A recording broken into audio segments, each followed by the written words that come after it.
It's time for the Sports Desk with Mike, Mark, and Kyle. Stay tuned as we discuss what's happening in the world of local and national sports in Southeast Missouri and beyond. And welcome back to the Sports Desk with Mike, Mark, and Kyle. I'm Mike Bueller. Hi, I'm Mark Sanders. And this is proclaiming the Super Bowl right now, 2026, Kyle Roberts. And Kyle's got some good reason to do that, which we're going to talk more about in a little bit. But here on the front end, we're going to be talking a little bit of Cardinals baseball and a little bit of, hate to say it, labor news out of Major League Baseball, but it is big news, and it will definitely affect the future of Major League Baseball going forward. Later on in the show, we are going to be talking about the reason that Kyle thinks that the Los Angeles Rams are going to win the Super Bowl. That is, they swing a monster, gigantic Godzilla caliber trade for Myles Garrett. Plus, Mark's Minnesota Vikings have a new general manager. We're also hoping to be joined in a little bit by Jeff Mannon and some of the Poplar Bluff Mules track team, which is what I want to talk about next, because the Poplar Bluff Mules boys track team, they are the champions of Class 4 in Missouri. A huge, huge, huge achievement for the Poplar Bluff Mules. Several individual state champions swept through the relays, winning state titles there and bringing home state championship gold for the Mules. That's big. Mark, I'll let you go from there. Yeah, I mean, congratulations to the Mules track team. Winning a state championship in any sport is just a tremendous accomplishment. And, not only did the Mules win, they won going away. Yes, they did. Against the biggest teams from the biggest places in other places of the state. So, I mean, this was like an 80s or 90s era Super Bowl in terms of the scope of the victory. I don't have the exact numbers in front of me, but they had something like 60, 67, 69 team points, and the second place team, which I believe was one of the Parkway schools, Parkway Central, Parkway West. I don't remember. Again, I'm going from my not as good as it used to be memory, but the second place team only had like 48 points. I mean, they just destroyed the competition at the state finals, and that's something to be proud about. So if you live in the PV area and one of these kids who is part of the team, just give them a congratulations and a thumbs up this week. Indeed, and we are going to switch gears now and talk about the slump of the St. Louis Cardinals, who we're recording this segment on Wednesday morning, are coming into today having lost 10 out of 14 games. They are back to regained over 500, have lost the first two games in their series against the 2023 world champion Texas Rangers. And like I was saying earlier, the Cardinals are in a little bit of a slump right now. Mark, I'll let you go from there. Well, I don't think it's much as a slump. It's just a regression to the mean that we really should have suspected. When they were flying high at 7 or 8 games above 500, they barely got their run differential over 0. I don't remember what it was at its maximum, but I'm fairly confident that it was single digits. If you look at that run differential now, it's sitting at a minus 14. And so they should actually be a game or two, probably about 2 games below 500 instead of sitting at the 3 games above 500. And, if you want to just look now, number one, they did beat the Cubs 2 games out of 3, including a Sunday night national ball game that allowed the Cardinals to really be able to showcase some of their young talent. So we shouldn't get down on this team because all of the ingredients in terms of offense and defense are there. We have to keep our eye on the ball very literally and saying that this team's pitching staff is nowhere near where anyone wants it to be. No, Where it's not where Bloom wants it to be. It's not where Normal wants it to be. I mean, it is a losing pitching staff. I mean, they're a losing pitching staff. We have to be very conscious of that when we take a look at it. So, let's go to the roster and take a look at those pitchers. I want to look at splits here. Pitching. There we go. Okay. Cardinals have a team ERA of 4.16. Trying to see I think the opposing batting average of 255. That's not horrible. No, but the opponent's on base percentage is 331, so 1 out of every 3 hitters is getting on base. Offensive slugging against their pitching is .392. That's not great. ESPN is not providing us with any comparative statistics about where this ranks in the league, but I would like to look at see if it's going to. No, it's not going to. Oh wow! I just saw the Cardinals bullpen has got 10 blown saves. Well, there you go. I mean, and that was they came back to tie up the Rangers 4-4, and then ended up losing that game 7-4. So there's another bullpen loss. It's also not the issue so much of the run of the team ERA. It's when the runs are given up. Like the 3 last night and the 9th are just soul crushing, and that's the worst time to be blowing leads or losing leads for that matter, because we tied that game and then gave up 3 in the 9th. A lot of times it's a matter of when you give up those runs. Yeah, absolutely. So, come on, ESPN. I'm looking for pitching records. I'm looking at Matthew Liberatore.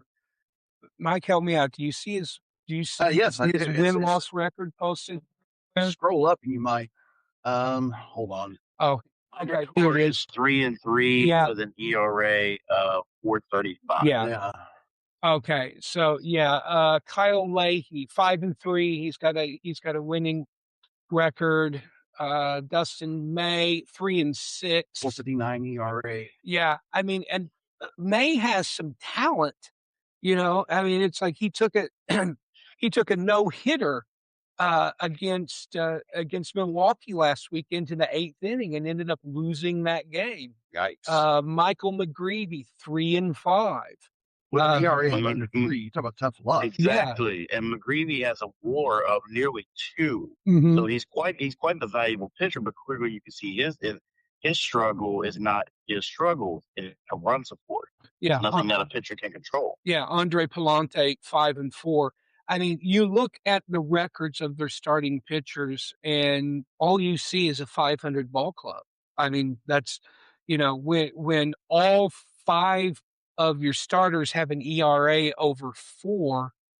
I mean, just think about that. That means that your offense is going to have to score a minimum of 5 runs a game. And what are we seeing from the Cardinals? We're seeing a 6-1 victory over the Cubs, and then we're seeing a 2-1 loss in their very next game against the Texas Rangers. So, I mean, it's typical of what you'll see in a 500 ball club, which is when they're hitting, the pitching stinks, and when the pitching is tight, they can't score a run. And that is indicative of 500 ball clubs. So, for me, the goal for the Cardinals is to see how many games above 500 they can finish the season with. I think if it's between 5 and 10, it's been a wildly successful season. If it's right around 500, then I think that we could still say they've exceeded expectations. Mike, there's no way they're going to lose 100 games. That shouldn't even be part of the conversation. But they could finish as low as 10 games below 500. That's still on the table, I think. It's going to be interesting to see what happens. The good news for the Cardinals is whatever they do this year, whether they finish 20 games over 500 or 20 games under 500, I still think this team's best days are ahead of them.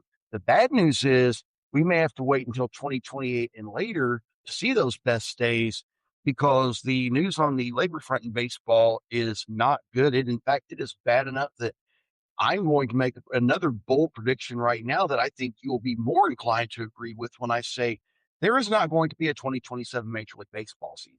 We better enjoy it this year, because we're not going to see it again until 2028 at the earliest.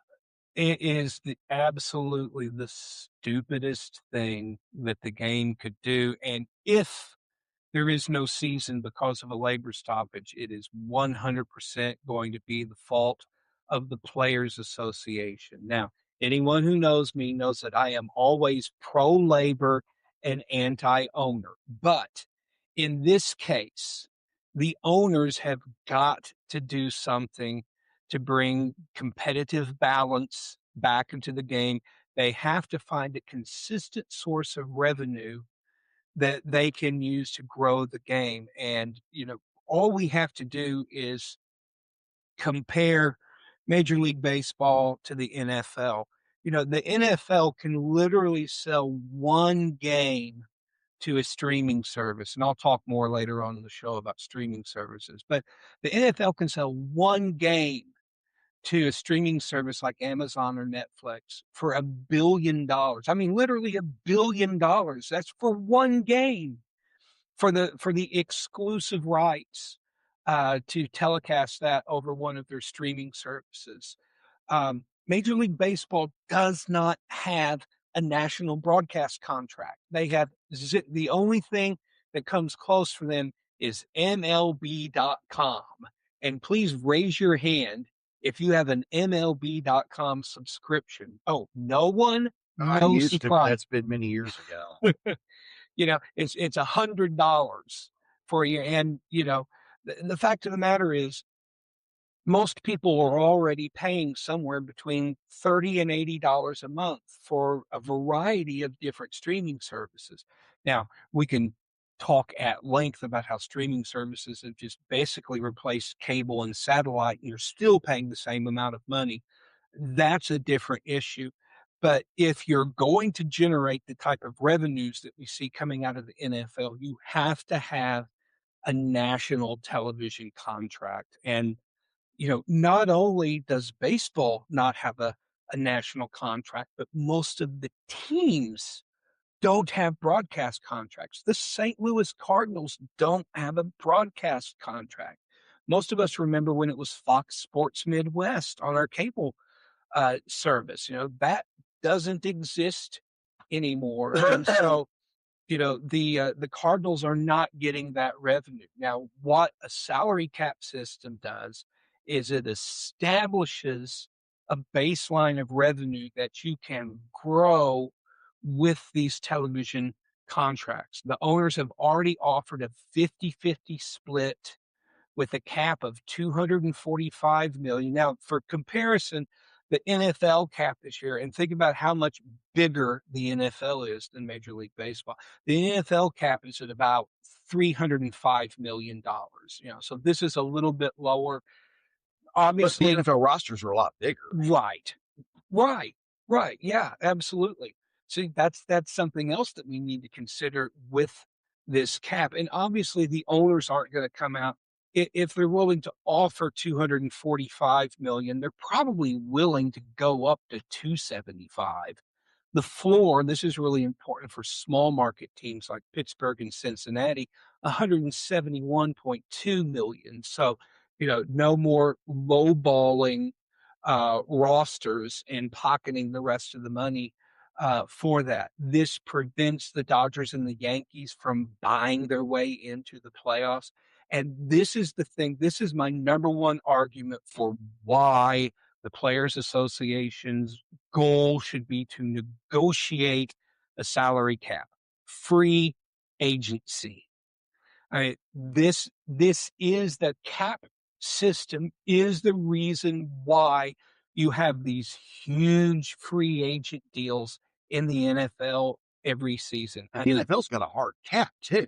Absolutely. You get to see these huge stars moving from team to team. Now nobody had any doubts about where Shohei Ohtani was going to end up. It was either going to be the Dodgers or the Yankees, because those are the only. Actually, the Yankees were never in the running. The runner-up was Toronto. Seriously, okay. Another big market, though. Yeah, exactly. I mean, that's the financial center of Canada. But in any event, if you had a cap system and Otani becomes a free agent, each team is looking at their cap system and say, okay, how much? I mean, in the NFL, a team's capologist is one of the most important players in your organization. So much so that even though Rob Brzezinski did not get the full-time job as GM in Minnesota, the team convinced him to stay on as exec VP in charge of the salary cap. Because Brzezinski's been doing this for 26 years. He is one of the smartest capologists in the NFL, and they recognize his value. And so he's going to be part of that leadership team with new GM Nolan Teasley. Again, we'll talk more about that. But, it makes effective asset management such an important part of the game, and it fits in so well with baseball, whose entire farm system is predicated around asset management. Uh, this makes total sense to me, and I really think that it's probably just greed on behalf of a few of baseball's mega millionaires that are afraid that they're finally going to get off the gravy train. The other thing that we get with a salary cap in the NFL is that if you don't perform, you're getting cut from the team. It's like they have a limited amount of money to spend, and if you're not pulling your weight, you are gone.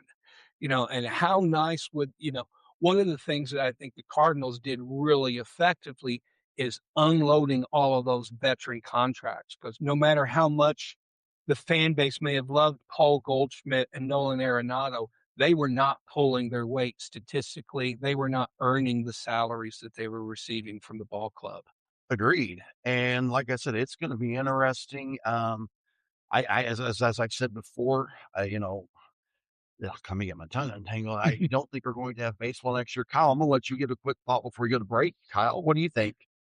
I completely think we're going to have baseball next year. It's going to be a pain in the butt to get there.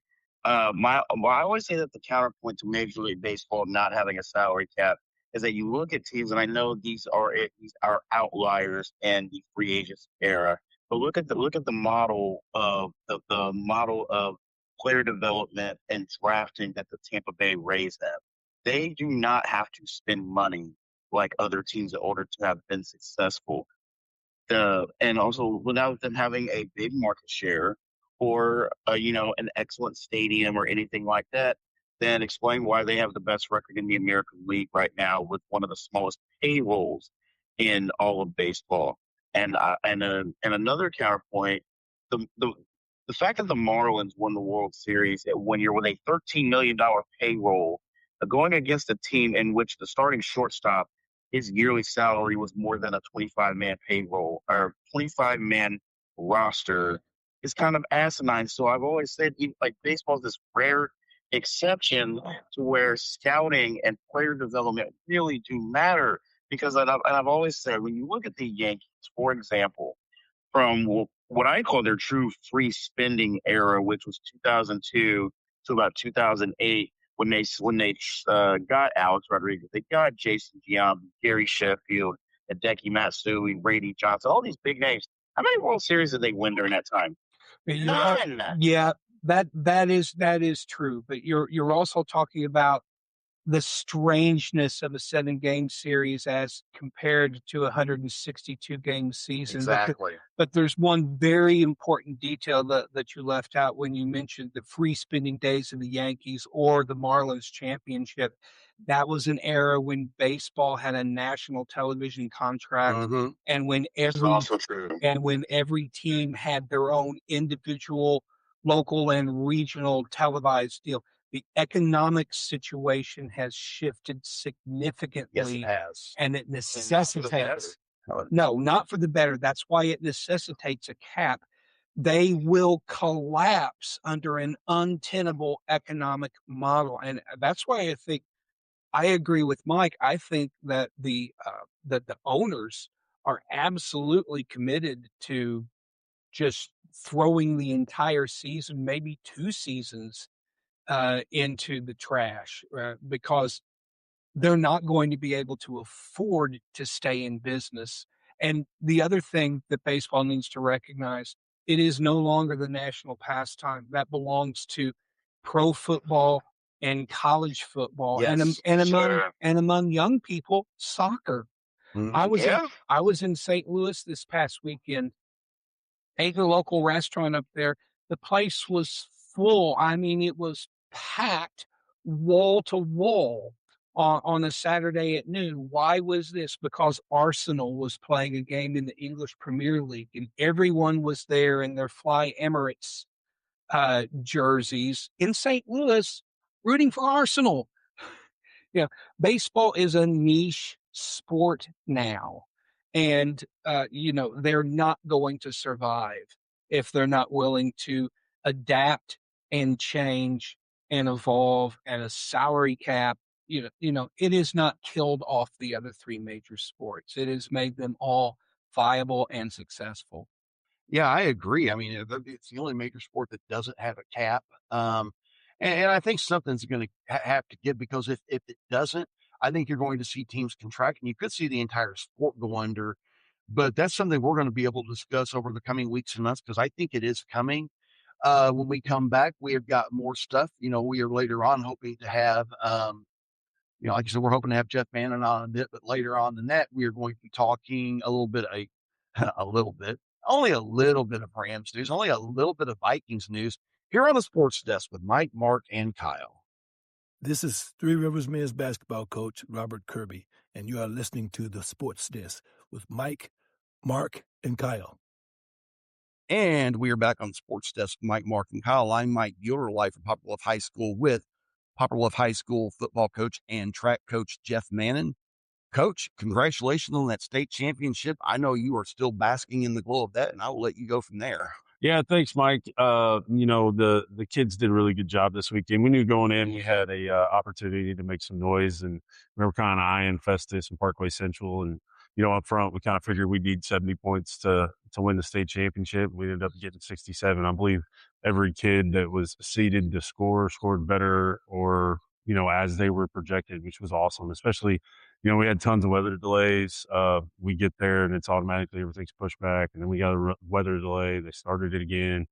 Larkins was in the middle of his javelin throws during a torrential downpour, so he ended up getting one of his three throws of prelims back for finals. And he came back after the weather delay, finished throwing on Saturday when they decided to make it a one-day meet, and he did a great job. And all the kids with, all the adjustments and everything, I was just really proud of the way they performed. So good deal. And if I remember right, your relay teams ran the table. Oh yeah, we swept all the sprint relays. I think it's the first time Poplar Bluff's ever qualified all four relays. Even our 4x8 did a pretty good job getting there and everything. Our 4x1, 4x2, 4x4 did a fantastic job. 6 were geared all the way around, and our 4x4 is kind of cool because it's 3 freshmen and a senior on there. So those 2 freshmen, kind of showed they had guts, hawking down people the last 2 legs of that 4x4, and it was fun to watch. And I believe it's the first time we've won a state relay championship too on the boys' side. I know the girls won a 4x4 in the 90s, but oh wow, yeah. So it was pretty cool. We kind of forgot that we got trophies and stuff for the or plaques for the relays, so the kids were excited about getting those plaques along with the state championship plaque and everything. So who all won state championship for y'all? I think I got an idea, but I know you've got a better grip on it than I do. Yeah, our state champions this year were the 4x1, the 4x2, the 4x4, and then Patrick Slack won both the hurdles. So those were our champions, but then pretty much everyone else scored points somewhere to help out along the team. And that's always important. Everybody looks at the people that bring home the gold, but a lot of times it's the people that, get points that make the difference. Tell me about that. Yeah. The triple jumpers did an awesome job. Amir Brown and JR Lathan, they came out. I think, Amir was seated like second with a ridiculous PR. He had a meter PR the week before, and he still jumped awesome at state this week. They got 4th and 5th. And, that gave us 9 points that we're kind of pleasantly surprised to get that helped out. Kenny Johnson scored in the 100. Zay Jones did great on the relays. Evan Ferguson did great on the relays. Patrick Slack did his job. Larkin scored better than we expected in javelin. I believe he got 5th place. I'm not sure off the top of my head, but going into finals, he was second. You know, there were some people that had really good throws on finals the second day, but you know, everybody did their part in contributing as the way they should. Landon Deaton's the kid I didn't mention. He did really great on the 4x4. Kingston Kennedy did great. He believe he was all state in the open four. And, you know, I may be missing some kids. That's the thing. We brought 16 of them. So I'm trying to go through and I don't have the list on me, but, no, I'm really proud of the way they represented Poplar Bluff and everything, the way they competed. And it was a nice conclusion to the season. So. To say the least. And, you know, Patrick Slack, you know, now a multi-time state champion as he finishes his career. Do you know what's next for him at the moment? So he's planning going on to Pitt State. That's he has a letter of intent, I believe, signed there. We're Nice. waiting on some other things to work out, but I believe that's where he's going to end up going next year. He's pretty excited about it. So Pitt State's a nice school. They're MIAA. yep, and they're you know, perennial track powerhouses. So I think it'd be really good for him to you know, go there and get some additional training and see what he can do and develop into. So. You know, there were, you know, the girls didn't do too bad either. I know that's more Beth Lewis's area, but Yeah. you know, I know there were, I think, Lynn Cottrell did some really good stuff. Tell me about her. Yeah, you know, Lynn's a sophomore now. She's a 2-time or 3-time total, I believe, state placer. But she does a great job in the hurdles. Does a great job in pole vault. You know, I see her as kind of a projected multi. Once she gets into college, I believe they're going to make her, you know, end up throwing things and everything because she can pole vault and do hurdles. Nice. So I think she's going to project into that. You know, she's a hard worker. She's definitely a good kid that likes rising to the challenge and taking on competitors. And then the 2 throwers we brought, Lexi Ash and Lily Johnson. Lexi's done a great job increasing her PR and peaking at the right time. I believe she hit another personal best at state and just missed out on scoring points. And then Lily Johnson, you know, she kind of threw what she's been throwing most of the season.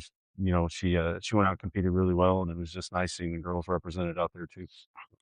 And another thing, you know, seeing all y'all's kids do so much in track, I think it bodes well for other sports because a lot of those kids play other sports. You know, I know Devin Ferguson's stand out in football. Mm-hmm. J.R. Lathan does a lot of nice things in football and basketball. I want to say Lily Johnson is a really good softball player. Yeah. I think this bodes well for Poplar Bluff High School athletics in general. I'll let you go from there. Yeah, you know, we focus and take pride on everybody being multi-sport athletes, and that's one of the things. Being a football coach too, you know, we're always harping on the football kids. Hey, either go play baseball in the spring, go run track, do something to help out the team, or help out the school. You know, help out in the winter sports if you can. Devin played basketball for the first time last year, and I think he got to help out with the team, playing some minutes here and there. But you know, I'm a big believer in multi-sports help with athletic development. Like it doesn't let you focus on one thing at a time. It's where you're going to get those sport-specific injuries, and it teaches you how to be competitive on different levels in different sports. And then the dynamics of each kind of team, I believe, helps. And, you know, other than one athlete we had on this trip, everybody else had an additional sport. So, you know, I'm kind of proud of that. And, you know, that kind of athletic talent and that kind of skill, and not that expectation, that standard's been set, you know, hopefully it transfers to some other programs, and we just got to stay intentional on it and keep on top of the kids. So. There you go. And that is Poplar Bluff High School track coach Jeff Mannon here on the Sports Desk with Mike, Mark, and Kyle. This is Tony Webb, and you're listening to the Sports Desk with Mike, Mark, and Kyle. And we are back on the Sports Desk with Mike, Mark, and Kyle. And we are also going to be talking a little bit of other sports news because a couple of huge championship series are getting going this week. Tuesday night was the kickoff of the Stanley Cup Finals leading off, and the Vegas Golden Knights took a 5-4 win over the up until now very hot Carolina Hurricanes. Kyle, I know you've got some thoughts on that game. I'll let you go from there on that. Carolina was coming into the playoffs 12-1 and jumped out. And I watched that game last night, and Carolina jumped out and scored the second fastest opening goal in Cup Finals history, 25 seconds into the first period. And I said, ooh. And then it was 2-0. Then it was 2-1, and then Vegas battled back, and then they took the lead. The game was tied up at 4 late, and Tomas Hertl scored the game-winning goal with just under 5 minutes to go in regulation, and the Knights held on to win 5-4. A massive road win in a hostile crowd. PNC Arena in Raleigh is notoriously one of the loudest arenas in the NHL.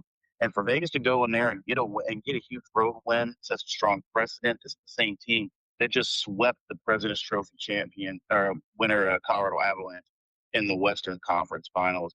I'm very keen on what I think is going to be a really tight series. Vegas has a roster built for the postseason. Carolina is very much built for the postseason as well. I think it's a 7-game series, but Vegas is up 1-0.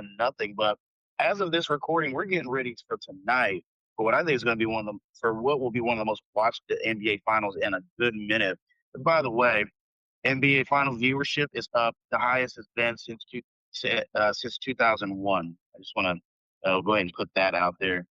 Live, it is the New York Knickerbockers, and that's still kind of weird for me to say, but it does the heart so good. The New York Knickerbockers are playing for an NBA championship. Yeah. Against the San Antonio Spurs and a 7'4" space alien. Live tonight, 7:30 Central in San Antonio. Charles Barkley's favorite place to eat churros. If you know, you know. Spurs Knicks game going. By the way, did it ever occur to you guys this is the first time inside the NBA is going to get to do the NBA Finals? Nice. And of course, Charles Barkley would have to go to San Antonio. Oh, wow. And you know what? I just got to say this because I know Mark's got some thoughts, but the one thing I got to say about the NBA Finals, Spurs and Knicks, all that's missing is Marv Albert and yes. Oh my goodness, that's a name I've not heard in a long time. I'm going to quote Brian Lindhorst, who's an excellent NBA journalist and writer with ESPN, and this is from their website today. Windhorst writes, he's Shaq, one veteran NBA head coach said of Wembanyama. He eats clean, worries about how his water is filtered, and doesn't break backboards like Shaq did, but he presents the same problem. None of us know what the hell we're going to do to stop him. And I think that's, the fact that Wemby is this generational talent, I think he's going to bring a lot of casual fans in to watch this. Plus, sort of like the romanticism of the Knicks finally getting back to the NBA Finals. There's a lot to like on both sides of the ball. There's no real villains here to root against. So I'm really hoping this goes 7 games. Oh, me too. I'm so excited for this series, man. And not just that.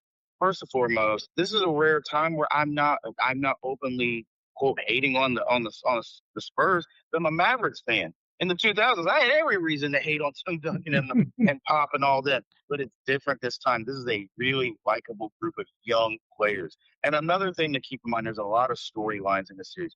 Victor Wembanyama has led the San Antonio Spurs to an NBA Finals appearance in his 3rd season. Yeah. He's 22 years old. Jordan didn't get to the finals until 91. He was drafted in 84. LeBron did not win his first ring until year 8, and it was his 3rd finals appearance.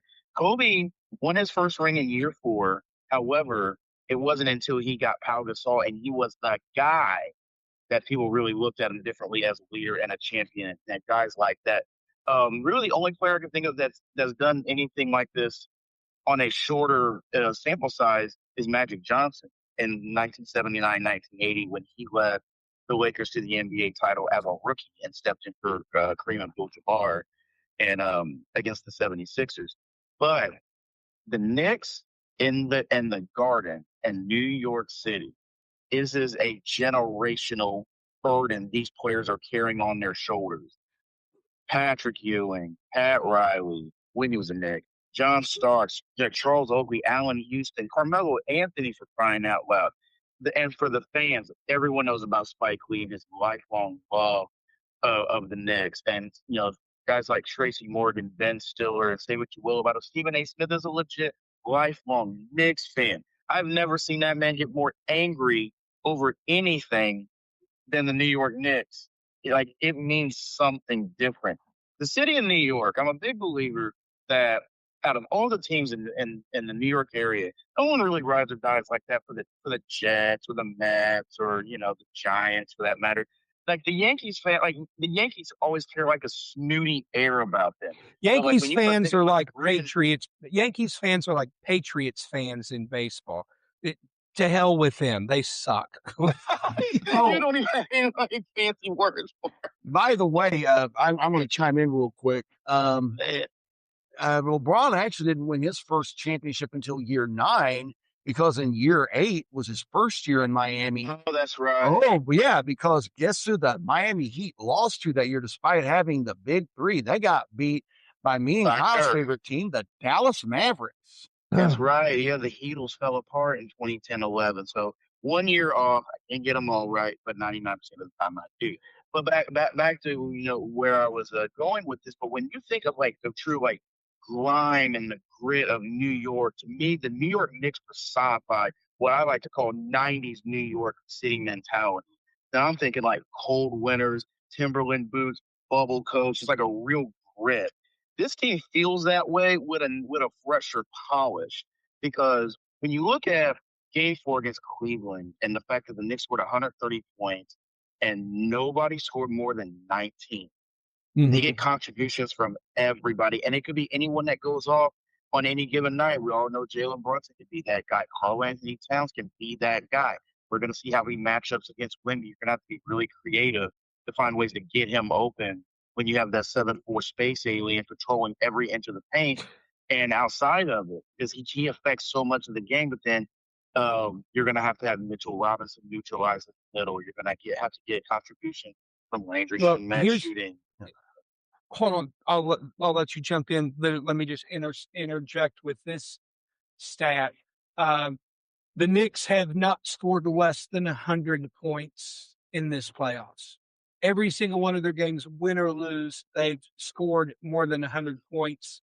They've been scoring over 130 in the games that they win. They've had some 130s and some 140s. So while we're talking about how do you stop Wemby, another question that we need to ask is, does San Antonio have the defense to stop the Knicks from just flat out outscoring them? Mike? It's going to be interesting to see what happens. Like I said, love the matchup. I mean, this is a literal going back to the 90s matchup. I mean, I think the last time the Knicks were in the finals, they still had Patrick Ewing. It's going to be fun to watch. I love the fact that, Wemby's there. It's like I said, this series is, all that's missing is Marv Albert saying yes. And it's going to be interesting. And on that note, we are going to take another break. And when we come back, we've got big news out of Los Angeles, big news out of Minnesota, and other thoughts here on the Sports Desk with Mike, Mark, and Kyle. This is Three Rivers College women's basketball coach Alex Wiggs, and you are listening to the Sports Desk with Mike, Mark, and Kyle.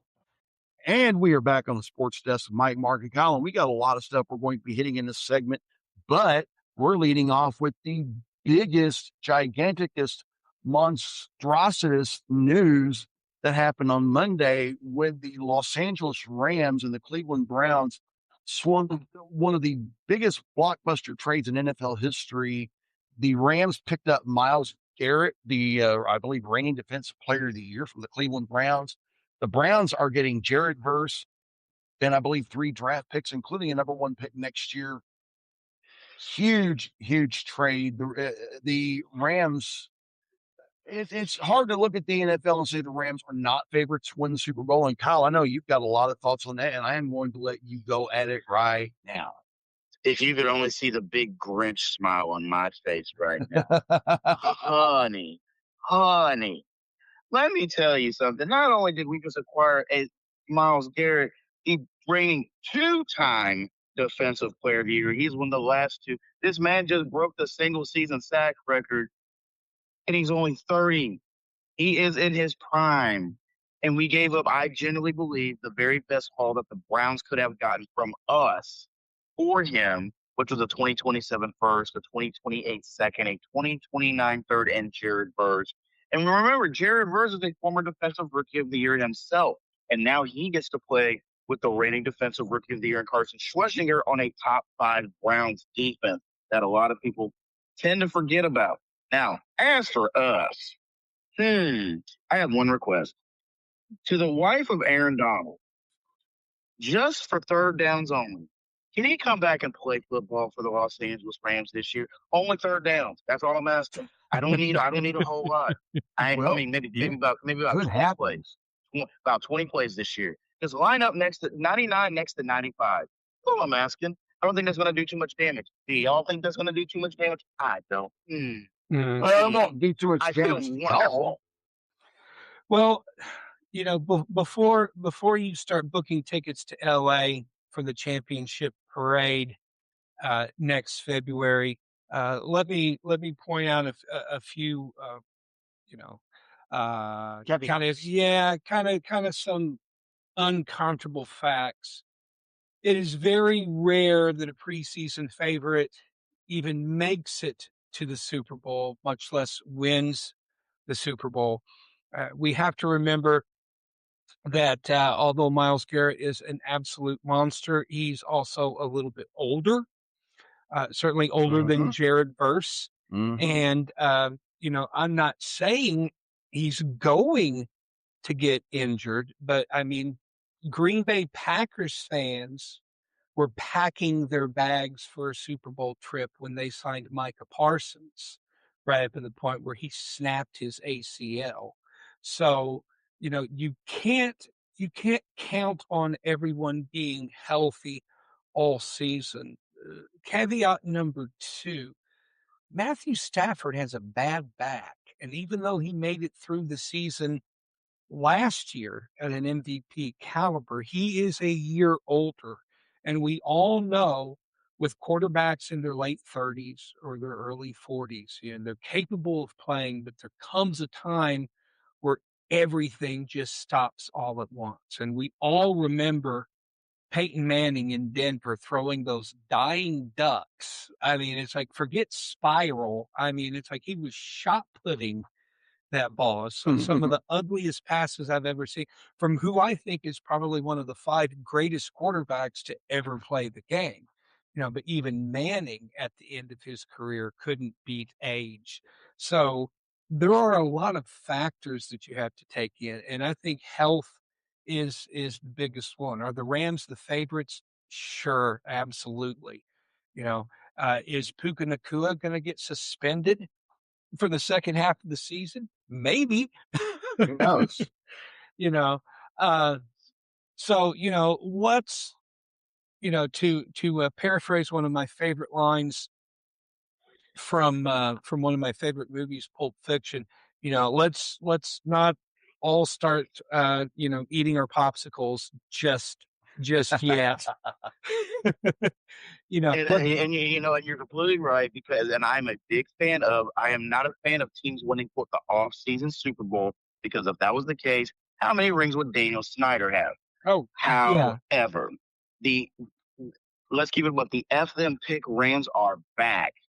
We just said Well, and hey, Myles Garrett, you want a ring? You know what to do. Well, and that's the thing. You better win it this year, or maybe possibly next year, because after that, the waiter's coming to the table with Bill, and it's going to be a complete reset at that point because you are going to be in cap hell for the 2 subsequent years. And fully aware of that. Now, this has always been a very risky model of team building that we've had under Les Snead and Sean McVay. However, the proof is in the pudding. Yep. Since those two have been paired together as coach and general manager, only the Eagles in the last decade have more wins than the Rams in the NFC. Right. It is risky, but it has worked. But let's be realistic. When you're talking about that time frame, what do we actually see?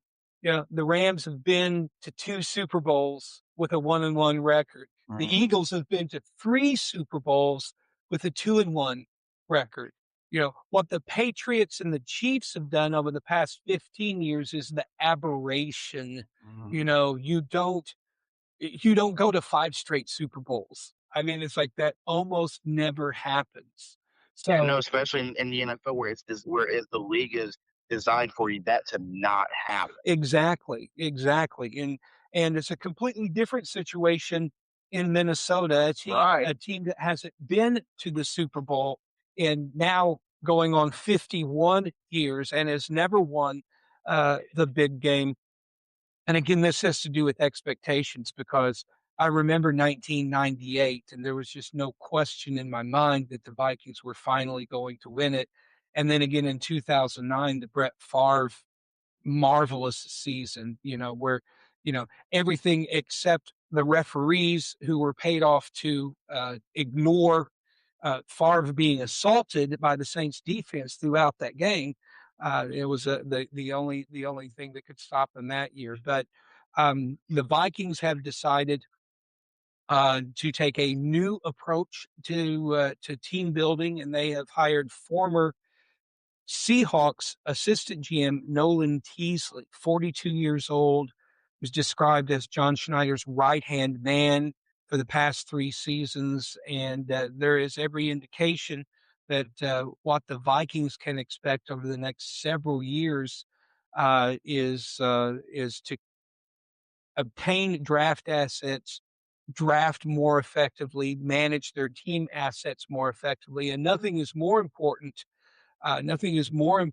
than what Teasley is going to have to decide with the quarterback situation. That's right. Now, coming from Seattle, he is well aware of Kyler Murray's talents, his strengths, and his weaknesses. So, but now he is the one, or at least one of the people, along with Kevin O'Connell, who's going to have to make that decision about whether they try to re-sign Kyler at the end of the season and whether he's worth re-signing.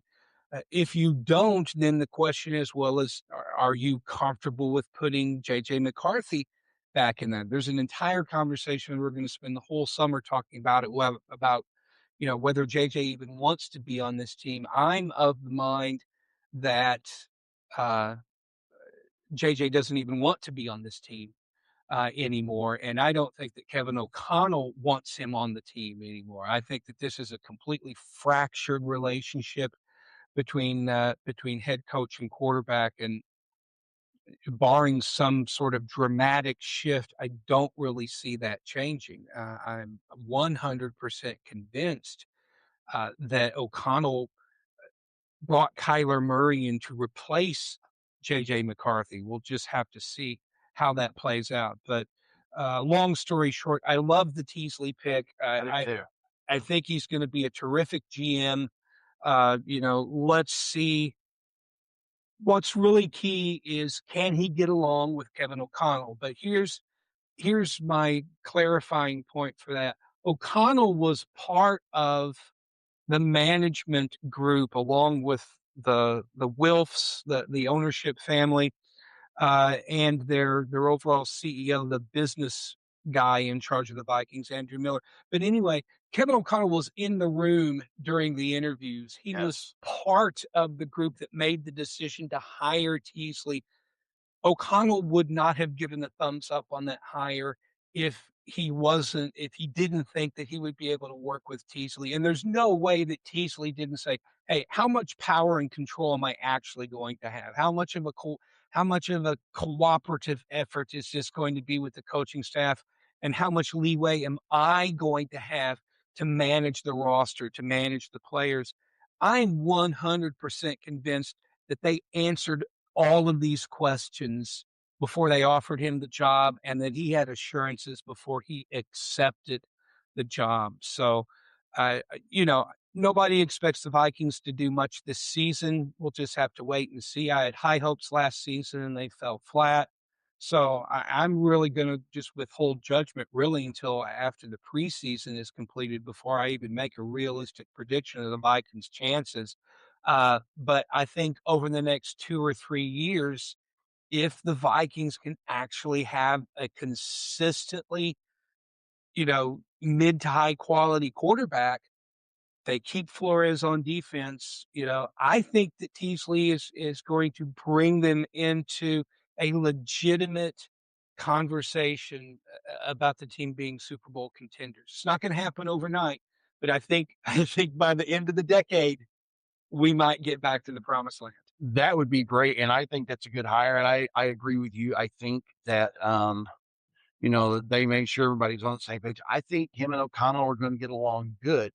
Last but not least, Mark, I know you've got some thoughts on how you think sports streaming should become more universal. I'll let you go from there. Yeah, I parted ways about a month ago with DirecTV. I've been a DirecTV subscriber since like 2015, and always been, I had enough of insufficient cable service, so I went with DirecTV, and I've been a loyal customer of theirs for years. But no more. They've continuously reduced their entertainment offerings while raising the prices. And I just wasn't willing, to pay, upwards of $132 or more for some sports channels that I watched on the weekends in the fall. It's basically just college and pro football for me. And there are other options that I'm investigating.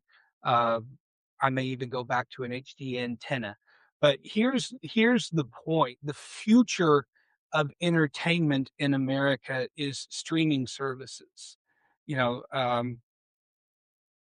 it's about, I subscribe to a number of different ones, and it is the equivalent of a cable bill, essentially, what the cable TV bill used to be. But the majority of Americans get their entertainment from streaming. So let's go ahead and literally cut the cord and go ahead and move all of these teams onto streaming services. Hardly anybody gets their entertainment just directly from broadcast. I know it's the big cities with a lot of network affiliates. You can still do that, but that's not really the majority of how Americans get it. So Netflix, Amazon, Hulu, Disney, bring Apple TV. And by the way, Apple TV is the best shows on streaming services. If you don't already have that, just some amazing shows. But let's go ahead and put these games on. And if you even want to make it, a premium service where you can do like pay-per-view for the game that you want to see, or diffuse something like the NFL Sunday Ticket, where the NFL Sunday Ticket is available through all of the streaming services and not just, exclusive to YouTube. There are a lot of creative ways that you can do this to make it attractive to fans in terms of cost. And as far as reaching the audience, I think before too long, it's going to become just an inevitable choice. It very well could be. And I'll be honest with you. One thing with streaming services, you can get them, like you said, you can get them during the fall, and then you can shut it off and then get them next fall. That's what I do with NFL Plus. I pay $15 a month for that during the fall because I can get an NFL Sunday Ticket, for $15 a month. And then when the season's over, I just, pause my subscription or cancel it until the season starts again. And there you go. It saves money. It makes more sense. This year with the Cardinals, even, they've got a package at least, and it may be a little cheaper now with the season going on, but at the beginning of the year for $100, you could get to stream all the Cardinals non-national home games, which sounds like a lot of money until you realize you're paying less than $1 a game. So there's a lot of things you can do. And Kyle, have you got any thoughts on this real quick before we pop out? No, I absolutely agree. Again, this goes back to what you said earlier: adapt or essentially perish. To borrow a line that's always stuck with me that I actually heard from Triple H and WWE years ago.